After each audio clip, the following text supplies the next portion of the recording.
Salut, dans cet exercice, on va voir la méthode pour résoudre une inéquation basique. Alors pour résoudre une inéquation, en fait c'est très similaire à une équation, à cette différence près, qu'on va changer le sens de l'inéquation quand on va multiplier ou diviser par un nombre négatif. Donc sinon le but est le même, c'est d'isoler x, donc en fait tout ce qui n'est pas x, on va le passer de l'autre côté, et un petit rappel des règles pour passer de l'autre côté, du coup, un plus devient moins, et vice versa, donc un moins devient plus, un fois devient divisé, et pareil, vice versa, un divisé devient fois.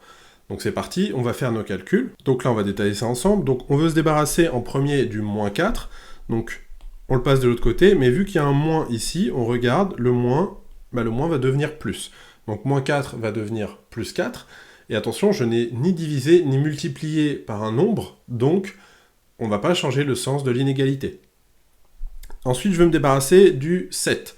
Donc le 7, je vais diviser par 7, parce que là, ce qu'on n'écrit pas, mais ce qu'on a, c'est 7 fois x. D'accord ? Devant une lettre, on n'est pas obligé d'écrire le signe fois, mais il y est quand même. On a 7 fois x. Donc le 7 fois va devenir divisé par 7. Donc je vais avoir x supérieur ou égal à 7 sur 7.